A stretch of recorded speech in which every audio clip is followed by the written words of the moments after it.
So, nakita ko na yung problema Saan niya. bagay niya mag-drain? Ayun ito po, meron siyang problema. Kumbaga, bukod sa ingay niya, may problema pa siya sa drain. Di ba ba? Oo. Kaya, Tinatawag nila naman. yan. Different problem pa po yung sa drain, ayusin yan. Kasama yun doon. Kaya kita ko na yung problema ko.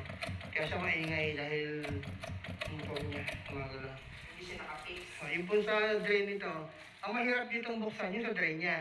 Unlike yung sa ibang automatic, sa ibang washing machine, nandito lang yung drain. Ito, nandito. Kaya kailangan kong biyakan ko yan. Bibiyakan ko siya para makita yung drain niya.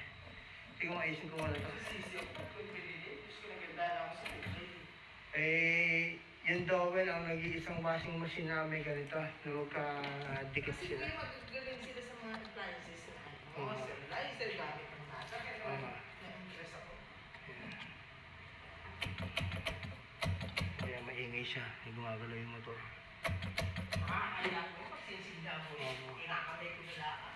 Saka yung sa drain pa niya. Isang road ng TTC, dinig. Aha. Alam mo ba yung pinapaikot na lata? Oo. Kaya kaya nila, iyak ka na rin na. Ano, bali gas-gas siya. So sinasabi nila maingay daw. Dahil ayun ang gas-gas na.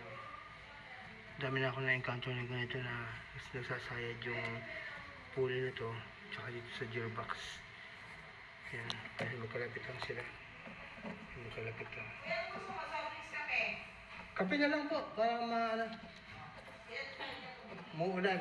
Salamat po. Siyempre, mamadali kayo alam mo. Ano ang problema niya? Pero kaya sinabi ko yan. Opo. Ayan. Yan. Thank you po. Ganda. Ay, kapag ka kapis ko yan. So, ito, bait ng customer ko. Bait ng customer ko, nagpapakapit, nagpapamerienda pa. Umuulan ngayon. So, ito, Isa ganito. naman ako, problema, ganun din, maingay. Opo. Drain din, kasi barado. Ay, yan po isa na yan? Yan? Oo, sabi nga nung kaya in. Oo.